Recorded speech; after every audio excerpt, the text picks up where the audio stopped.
Mesdames, Messieurs, bonsoir. Bienvenue dans Le Monde aujourd'hui. On commence par les titres de cette édition.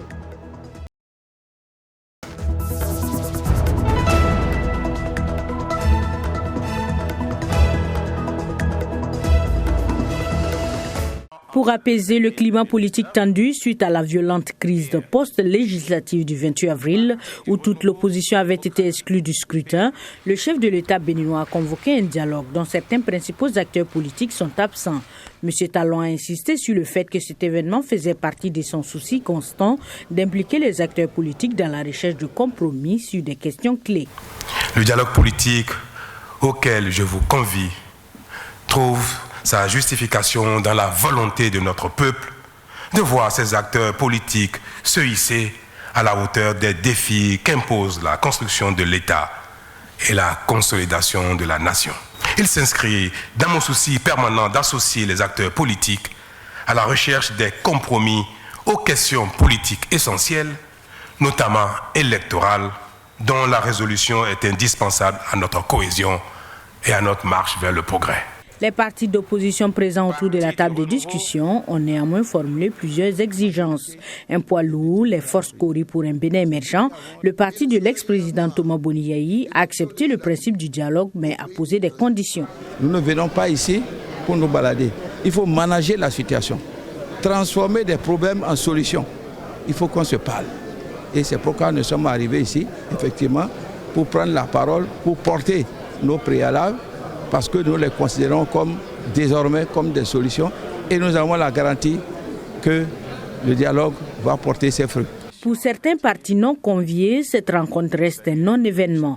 Des analystes estiment que le chef de l'État cherche avant tout à redorer son image et calmer les inquiétudes des investisseurs extérieurs car le Bénin se trouve dans une situation économique difficile. Cette discussion devrait permettre aux différentes parties de s'accorder sur l'essentiel qu'il faut pour des élections apaisées, communales de 2020 et présidentielles de 2021.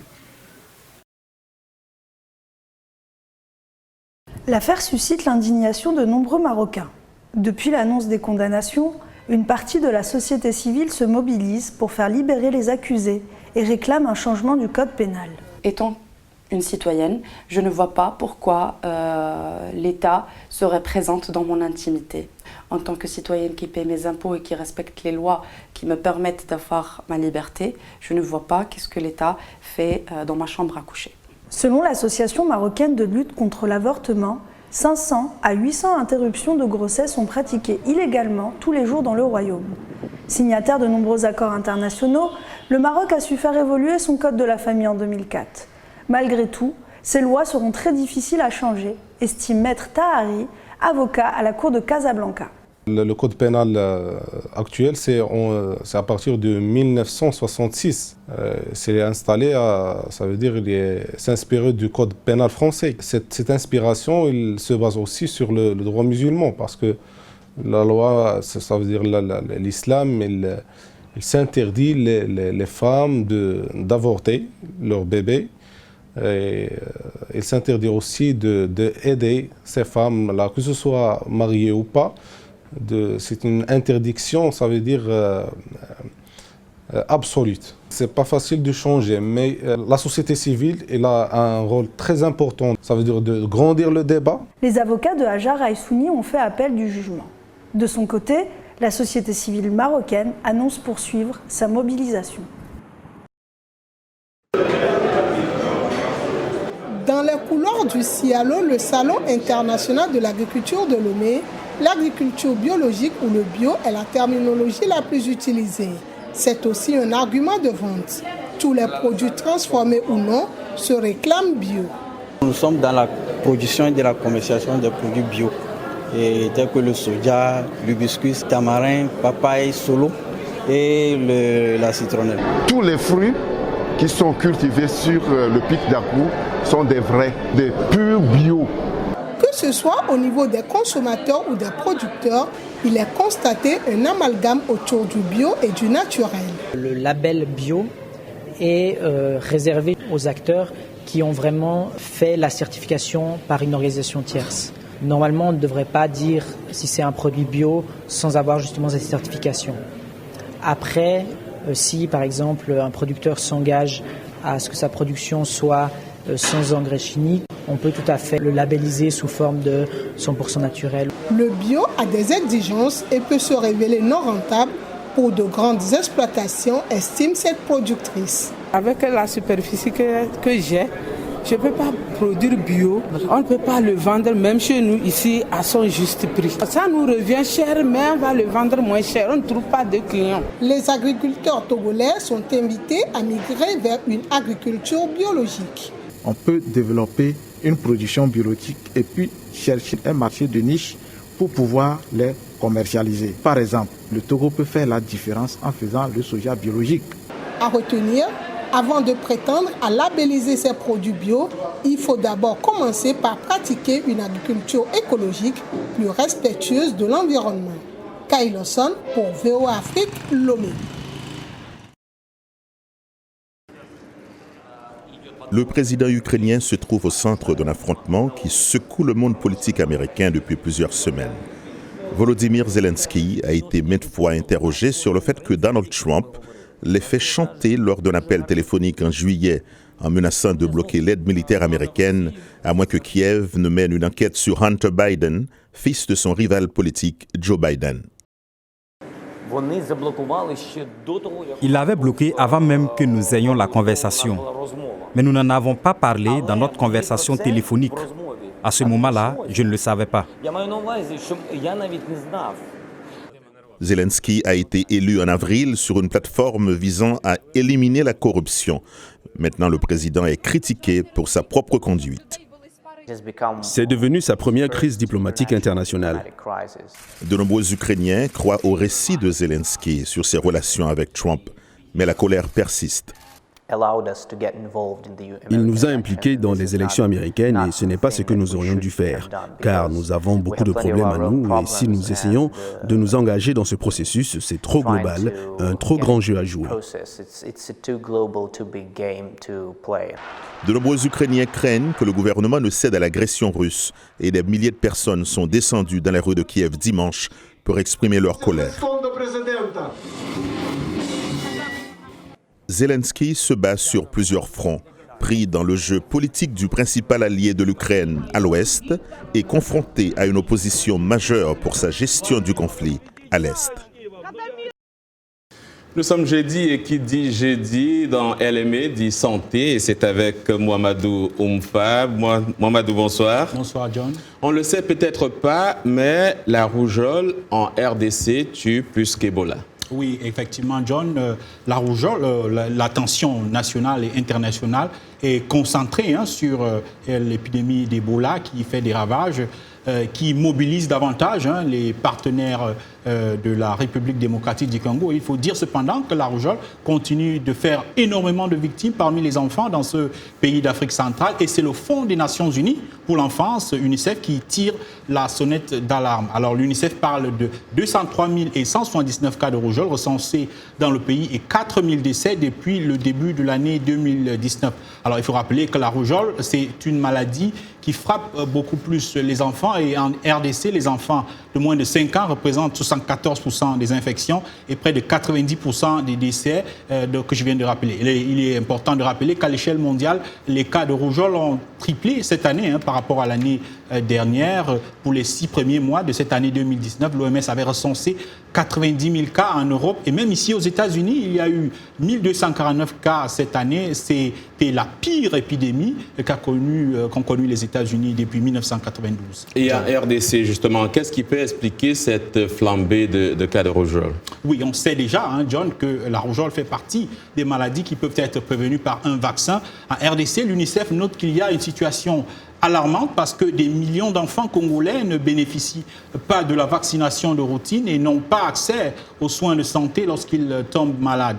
Alors, toujours selon cette fois l'Organisation mondiale de la santé, 95% de la population doit être vaccinée pour assurer une immunité complète et prévenir les épidémies. Alors, en RDC, la couverture vaccinale contre la rougeole n'était que de 57% en 2018. L'UNICEF note en outre que la faiblesse du système de santé, l'insécurité, la méfiance des communautés à l'égard des vaccins et des vaccinateurs. Et les difficultés logistiques sont autant de facteurs qui font qu'un grand nombre d'enfants non vaccinés courent le risque de contracter cette maladie. Voilà donc, John, quelques raisons qui expliquent la flambée des cas, des cas de rougeole et des décès qu'on a recensés en RDC. D'ailleurs, il y a Edgar Beidegger, le représentant de l'UNICEF en RDC, qui l'a précisé, et je vais le citer: si nous voulons éviter des flambées massives de rougeole, comme celle-ci à l'avenir, il faut investir massivement dans le renforcement du programme national de la RDC et combler les graves lacunes de la couverture vaccinale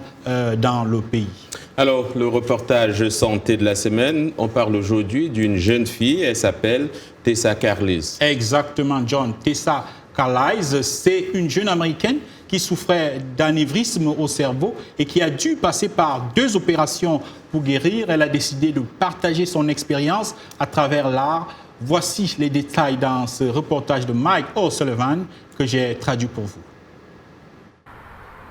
Voici le chef-d'œuvre de Tessa Carlisle, une œuvre basée sur le scanner de son cerveau, image prise pendant son suivi médical qui a débuté en avril 2018. Je me rappelle comment j'étais sur le point de hurler. J'ai ressenti une vive douleur dans ma tête. Je me suis dit, il y a quelque chose qui ne va pas. Je me suis effondrée et j'ai perdu connaissance. Tessa a subi une première opération après cet incident et une deuxième en janvier de cette année. Des épreuves et une convalescence qu'elle a décidé de raconter à travers son art. J'ai décidé de raconter mon histoire à ma manière, de dire aux gens que je ne suis pas seulement une fille qui a souffert d'anévrisme, mais aussi que je reviens de loin. En avril dernier, Tessa a raconté son aventure à ses camarades de l'école épiscopale de Los Angeles. Elle a aussi fait du bénévolat en assistant des jeunes malades à l'hôpital pédiatrique de Los Angeles où elle a suivi son traitement. L'anévrisme est un gonflement de la paroi de l'artère dont la rupture entraîne une hémorragie. Il est rare chez les jeunes comme Tessa, mais peut entraîner la mort faute d'une prise en charge rapide. C'est vraiment quelque chose de très difficile et le fait que Tessa et ses parents aient traversé cette épreuve avec courage est une source d'inspiration. Tessa, qui se considère comme une miraculée, n'a désormais qu'une idée en tête, trouver du travail dans le domaine de l'art médical pour faire découvrir aux autres le pouvoir phénoménal de l'art comme solution thérapeutique. Voilà ce qu'on pouvait dire dans le domaine de la santé avec Mouamadou Oumfa. Donc on vous retrouve jeudi prochain. Voilà. Ce café avec du cannabis au menu vient d'ouvrir ses portes.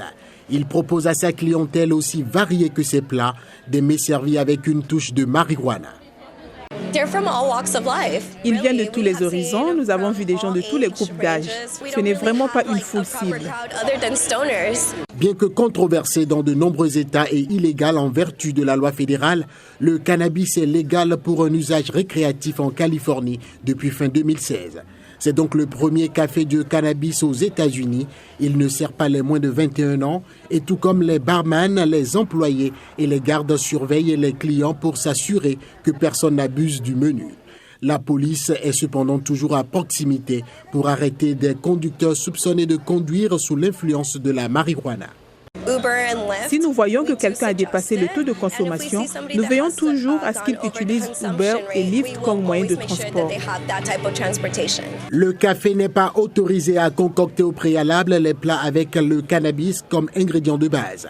Les clients commandent alors leur nourriture qui leur sont servies avec de la marijuana. Ensuite, les serveurs sont tenus d'essayer le menu avant que les plats ne soient servis aux clients afin de leur permettre de formuler des recommandations en fonction de la concentration du produit.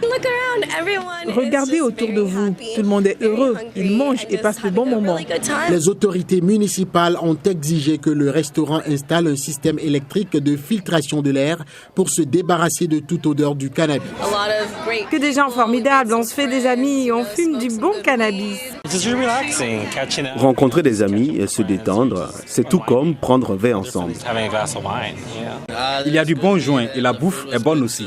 Selon les autorités locales, plus de 300 propriétaires d'entreprises ont déposé des demandes pour ouvrir un café similaire. Objectif, rendre le monde heureux. Bonsoir à tous. Effectivement, c'était la première sortie des Lions de la Teranga. Après leur défaite en finale face à l'Algérie à la Kandong 1-0, c'était aussi le premier match de leur histoire face au Grand Brésil. Eh bien, test réussi pour le Sénégal qui a accroché Neymar et les siens en match amical 1-1 à Singapour. Le Brésil était pourtant bien entré dans la partie avec un but de Roberto Firmino dès la 8e minute. Mais Diédhiou a égalisé à la 45e sur un pénalty provoqué par Sadio Mané. Neymar est resté muet pour sa 100e sélection. Vainqueur de la Copa América à domicile en juillet, le Brésil enchaîne ainsi un 3e match sans victoire après le nul en amical en septembre contre la Colombie 2-2 et une défaite 1-0 devant le Pérou. La Seleção aura l'occasion de se rattraper dimanche contre le Nigeria. Une opportunité pour Neymar, 61 buts en sélection, d'égaler Ronaldo avec ses 62 réalisations et deuxième meilleur buteur de l'histoire du Brésil, derrière Pelé, 77 buts. Elles ont attendu près de 40 ans pour voir cela se réaliser. Les femmes sont de retour au stade en Iran. Environ 3500 femmes étaient présentes ce jeudi dans les gradins du stade Azadi de Téhéran pour soutenir le 11 masculin national face au Cambodge en éliminatoire pour le mondial 2022, tenu à l'écart des hommes dans une arène remplie à moins de 10%. Ces supportrices plus nombreuses n'ont pas pu empêcher la lourde défaite de leur équipe nationale 14-0. Après la révolution islamique de 1979, les Iraniennes s'étaient vues refuser l'accès au stade pour les compétitions de football homme, officiellement pour les protéger de la grossièreté masculine. Et pour finir, la crise, oui, mais le jeu par-dessus tout. Un match de la NBA s'est disputé en Chine malgré les bisbilles. Les Los Angeles Lakers de LeBron James et les Brooklyn Nets ont disputé comme prévu à Shanghai. Un match d'exhibition. Le doute planait sur cette rencontre, perdu 111-114 par les Lakers. La crise entre la Chine et la NBA a commencé vendredi après un tweet du directeur général des Houston Rockets, Daryl Morey, qui exprimait son soutien aux manifestants hongkongais. Pékin et de nombreux internautes chinois ont exprimé leur mécontentement. Après ce tweet, le match s'est finalement tenu sous forte protection policière. Voilà, c'est tout pour les sports. On se retrouve demain. Avec la soif croissante de la mode africaine à travers le monde, le Ghana veut devenir le leader de l'industrie continentale en montrant au reste du monde son extraordinaire créativité et sa culture. Cette année, le thème central de la Fashion Week d'Accra était l'année du retour, une tentative pour encourager les descendants de l'Afrique à réinvestir dans le continent. Le designer américain Cleven Leonard était l'un de ceux qui présentaient leur création. Les siennes ont rendu hommage à la communauté influente Ashanti du Ghana. La collection a été vraiment inspirée cette année parce que je pense que le noir symbolise la force et que l'or représente l'endurance dans le feu. C'est pourquoi j'ai combiné ces deux éléments pour en faire ma collection initiale. Je pense que cela représente les Afro-Américains, cela représente les Africains, la richesse de la culture et la force d'être noir. La semaine de la mode d'Accra s'est concentrée sur la production, la fabrication et la distribution. Les créateurs sont venus du Nigeria, du Togo, de la Côte d'Ivoire, des États-Unis et du Royaume-Uni. L'événement a également fourni une plateforme aux créateurs locaux. Nous, Africains, nous en avons assez de l'infériorité. Nous en avons assez des limites. Nous devons nous remettre ensemble et rectifier les choses. Ma collection parle donc de nous, Africains. Vous pouvez reconnaître le drapeau de tous les pays africains. Ce que j'essaie de dire, c'est que nous, les Africains, nous pouvons le faire. Nous devons tous nous réunir et faire en sorte que les choses fonctionnent. J'espère que ma collection vous plaira. Merci. La semaine de la mode d'Accra a permis aux créateurs africains, en l'absence d'une infrastructure de mode opérationnelle, de renforcer la créativité vestimentaire du continent avant de refermer ses portes dans la capitale ghanéenne le dimanche 6 octobre. Fin de ce journal. Merci à nos amis du marketing qui étaient parmi nous. Demain est un autre jour. Bonsoir.